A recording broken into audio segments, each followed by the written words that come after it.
நான் மக்களுக்காக சேவை செய்ய போறேன்னு சொல்றாரு. இன்னொருத்தர் நான் நாட்டுக்காக பெருமை தேடி தர போறேன்னு சொல்லி போயிருக்காரு. அரசியலோட ஆசை வந்திருக்காரு. அவ்வளவுதான். இந்தியாக்காக 3ஆவது இடத்துல ஜெயிச்சிருக்காருல, அந்த பாடியை வச்சுட்டு 53 இயர்ஸ்ல ஊழல் இல்லாத ஒரு அரசியல்வாதியா வர போறாருன்னு நினைச்சா அது அவங்க என்ன நினைக்கிறாங்கன்னு யாருக்கும் தெரியாது. சடனா முடிவு எடுக்கிறாங்க, பண்றாங்க. அஜித் வேற, கடவுள் வேற. மனுஷனா மதிங்க. நம்மளுக்கு அஜித் விஜய் நடிக்கணும்னு ஆசை. ஆனா அதை விட அவங்களுக்கு அஜித்ன்றது அது தனி பேஷன், விஜய் இது தனி பேஷன். இது முன்னாடி இருந்தவங்க நடிச்சுன்னு மட்டும் இருந்தாங்க. சொன்னவங்க எல்லாருக்கும் ஒரு நல்ல பதில் அடிதான். இப்போ அவருக்கு என்ன பிடிக்குன்னு அவருக்கு தான் தெரியும். நம்மளுக்கு அஜித் பிடிக்கும், அதுக்காக அவரை வலுக்கட்டாயம் பண்ணி ஒரே நேரத்தில் 2 டாப் ஹீரோ சினிமாவையும் தாண்டி அவங்களோட ஃபேஷன் நோக்கி போயிருக்காங்க. அது எப்படி பாக்குறீங்க? இப்போ மக்களுக்காகவும் படம் நடிச்சாங்க, 2 பேருமே நடிச்சாங்க. இப்போ அவங்களோட கொள்கைக்காக விஜய் சார் இப்போ கட்சிக்கு வந்துட்டாங்க. அதே மாதிரி அஜித் சார் எல்லாருக்காகவும் நடிச்சு படம் மிஷன்லாம் பண்ணிட்டு இப்போ அவங்க கார் ரேஸுக்காக போயிட்டாங்க. அவரால் என்ன முடியுமோ அதுதான் அவர் செய்கிறாரு. அவர் கார் ரேஸ் தான் அவரோட ஆம்பிஷன். பட் ஆனால் அவரும் இந்தியாக்காக 3ஆவது இடத்துல ஜெயிச்சிருக்காருல, அந்த பாடியை வச்சுட்டு 53 இயர்ஸ்ல நான் மக்களுக்காக சேவை செய்ய போறேன்னு சொல்றாரு.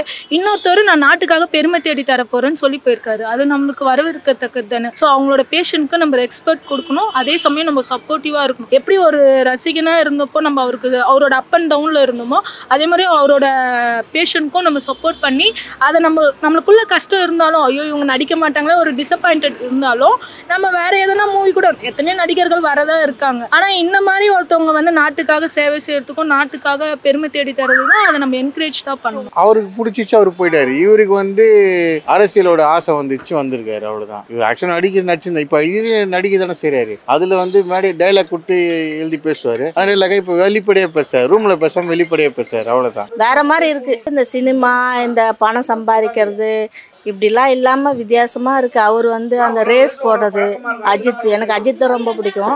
அவர் போனது சந்தோஷமாக இருக்குது. இவர் அரசியல் வந்தது சந்தோஷமாக இருக்குது. ஆனால் வர்றது பெருசு இல்லை, நிலையாக இருக்கணும். விஜயகாந்த் ஆன மாதிரி இருக்கக்கூடாது. எல்லாரும் சப்போர்ட் பண்ணுவோம். அவங்க ப்ரொஃபஷனல் லைஃபையும் பர்சனல் லைஃபையும் தனித்தனியாக பார்க்குறாங்க. அவங்க என்ன நினைக்கிறாங்கன்னு யாருக்கும் தெரியாது. சடனாக முடிவு எடுக்கிறாங்க, பண்ணுறாங்க. நம்மளுக்கு விஜய் அஜித்தா பிடிக்குமா? பிடிக்கும். அவங்க நடிச்சாங்களா? நல்லா இருக்கும். அது அவ்வளோதான். அதுக்கப்புறம் அவங்களோட லைஃப்பும் இருக்கும் இல்லையா? எனக்கு விஜய் அண்ணாவை பிடிக்கும். மேபி பை சான்சஸ் நடிக்கவும் வாய்ப்பு இருக்கு. It's upon to him. ஆமா, அவருக்கு பிடிச்சது அவர் செய்யறாரு, இவருக்கு பிடிச்சது இவர் செய்யறாரு. ஒன்றும் தப்பு கிடையாது. ரேஸ் அவருக்கு பிடிச்சது அஜித்துக்கு, இவருக்கு பிடிச்சதுக்கு அரசியல் வந்திருக்காரு, மக்களுக்கு நல்ல செய்யலான்னு. இவர் இது நல்ல விஷயம் தான். அவர் பண்றது நல்ல விஷயம் தான். 2 பேருக்கும் பெருமை தான் இந்தியாவுக்கு. இது முன்னாடி இருந்தவங்களாம் நடிச்சுன்னு மட்டும் இருந்தாங்க. தவிர வேற எதுவும் புதுசா பண்றாங்கல்ல, அது பெருசு தான். அஜித் அவரோட பேஷன் பாத்தீங்கன்னா கார்ல இது பண்ணும் தான். ஸோ ஒருத்தவங்க நான் நடிகனா இருந்து சாதிச்சுட்டேன், இப்போ என்னோட ஏமை நோக்கி நான் போறேன், என்னோட பேஷனை நோக்கி நான் போறேன்னு சொல்லிட்டு அதுக்கு அவங்க ஃபேமிலி சப்போர்ட்டா இருக்கிற மாதிரி நம்மளும் சப்போர்ட்டா இருக்கணும். எதுக்கு அஜித் வேற, கடவுள் வேற. மனுஷனா மதிங்க.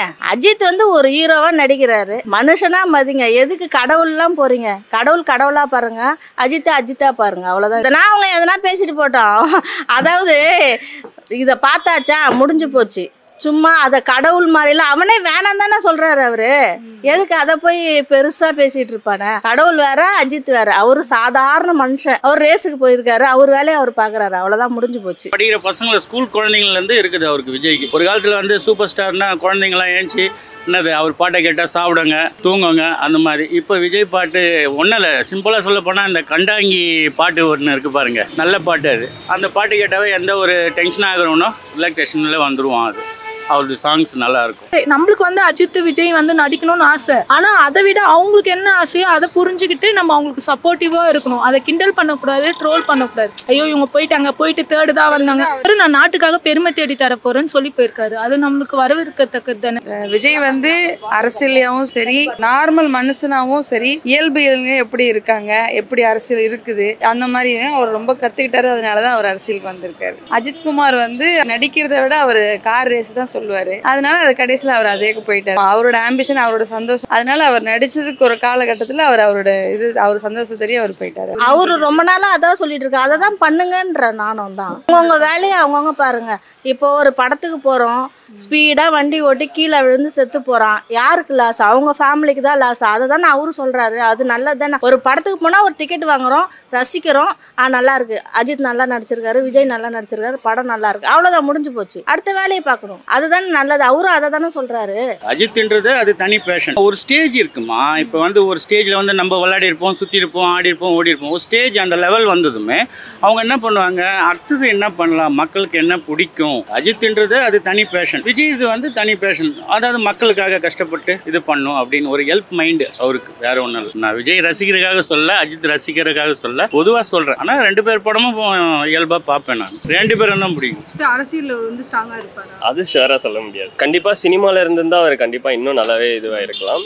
பட் ஸ்டில் அவர் ஹி சூசஸ் அதை பார்த்து. எம்ஜிஆர் சாரும் அப்படிதான், அதுலேயும் இருந்திருக்காரு, இதுலேயும் இருந்திருக்காரு. ஆனால் விடலை. என்ன சொன்னது என்னன்னா, I want to serve people அப்படின்ற, அது என்னால் பொலிட்டிக்கல் சைட் வந்து தான் என்னால் பண்ண முடியும் அப்படின்னும் போது ஹி வில் டூ தட். அதை தான் அவர் பண்ணியிருக்காரு. ஸோ அஜித் அண்ணாவும் அப்படி தான், ஹி வாண்டட் டு ரேஸ். அது அவரோட பேஷன். அவர் மூவியை இது பண்ணிவிட்டு என்னால் இதுக்கு வந்து பண்ண முடியும் அப்படின்னும் போது ஹி வில் டூ தட். சொன்னவங்க எல்லாருக்கும் ஒரு நல்ல பதிலடி தான், அவ்வளோதான். He proved what he went for. அவர் எதுக்கு போனாரோ அதை அவர் ப்ரூவ் பண்ணிட்டார். அன்றைக்கி அப்படி பேசினாங்களா, இன்றைக்கி அதை ஓவர் கம் பண்ணி வந்து திருப்பி அவங்களே தான் வேற மாதிரி பேசுவாங்க நல்ல விதமாக. ஏன்னா ரஜினி அரசியல் வரன்னு சொல்லிட்டு பார்த்தீங்கன்னா கடைசி வரைக்கும் வரவே இல்லை. ஆனால் விஜய் வந்து இந்த 50 வயசு அவருக்கு இப்போ கூட அது சின்ன வயசு தான். அவர் நினைச்சா இன்னும் ஒரு 15 வருஷம் 20 வருஷம் கூட நடிக்கலாம் ரஜினி மாதிரி. ஆனால் அவர் மக்களுக்காக நல்லது பண்ணும். அவருடைய ஏம் என்னன்னா, நான் ஒரு அரசியல்வாதியாகி நான் முதலமைச்சர் ஆகணும்னு அவருடைய கனவை வந்து நோக்கி போறாரு. அதுக்காக அவர் பார்த்தீங்கன்னா சினிமா விட்டு போறது ஃபேனா இருக்கவங்களுக்கு வருத்தமா இருந்தாலும், நம்ம வந்து தமிழ்நாட்டு மக்களுக்காக அவர் நல்லது செய்ய போறாரு. ஊழல் இல்லாத ஒரு அரசியல்வாதியா வரப்போறாருன்னு நினைச்சா அது பெருமையா தான் இருக்கு. விஜய் வந்து எனக்கு இதுனா அஜித் தான் பிடிக்கும். ஆனால் இப்போ அவர் அரசியல் வந்தது ரொம்ப சந்தோஷப்படுறேன் நான். அவருக்கு பிடிச்சதை அதை செய்கிறாருல்ல. இப்போ அவருக்கு என்ன பிடிக்குன்னு அவருக்கு தான் தெரியும். நம்மளுக்கு அஜித் பிடிக்கும், அதுக்காக அவரை வலுக்கட்டாயம் பண்ணி நம்ம நடிக்கணும் அப்படின்லாம் சொல்ல முடியாது. அவருக்கு என்ன பிடிக்கும், அவர் மனசில் என்ன இருக்குது, அதுதான் அவர் அதை பண்ணுறாரு. அதை நாங்கள் ரசித்து நல்லா பண்ணுறாரு. பிகினிங்கில் அவ்வளோ கஷ்டப்பட்டு வந்தார் விஜய். அதை வந்து வெளிப்படுறதுக்கு இது ஒரு சான்ஸாக இருக்கலாம். மக்களுக்கு நல்லது செய்து மக்களை கவர் பண்ணி அவங்க மனசில் இடம் பிடிக்கணும், அதுதான் இருக்கும். சம்பாதிக்கணும்னு ஆசை கிடையாது. ஏன்னா ஏற்கனவே சம்பாதிச்சிட்டாரு. அவர் வச்சு 3 தலைமுறை வாழ்ந்துக்கலாம். இருந்தாலும் ஜனங்களுக்கு வந்து கஷ்டப்படுற ஜனங்களுக்கு வந்து நல்லது செய்யணும்னுக்காக அவர் உள்ளே இறங்குறாரு. அது எப்படி இருக்குன்னு தெரியாது. கடவுள் தான் கூட நிற்கணும் அவருக்கு, வேற ஒன்றும் கிடையாது. எவ்வளோ நாளைக்கு தான் சாப்பிட்டு நிற்கிறவங்களே சாப்பிட்டு நிற்பாங்க. என்ன சொல்கிறீங்க? இதுதான் உண்மை. வருஷத்துக்கே 200 கோடி 250 கோடி சம்பாதிக்கலாம். ஆனால் அதை விட்டுட்டு மக்களுக்காக நல்லது செய்யணும், மக்களுக்காக இருக்கணும். ஏன்னா அரசியல்ன்றது ரொம்ப ரிஸ்கான ஒரு விஷயம். ஸோ சினிமாவில் எடுத்த பேரை விட அரசியலில் வந்து ஒரு நல்ல பேர் எடுக்கணும். இந்த தமிழ்நாட்டு மக்களுக்காக நம்ம எதாவது இது பண்ணணும்னு சொல்லிட்டு இது பண்ணியிருக்காரு.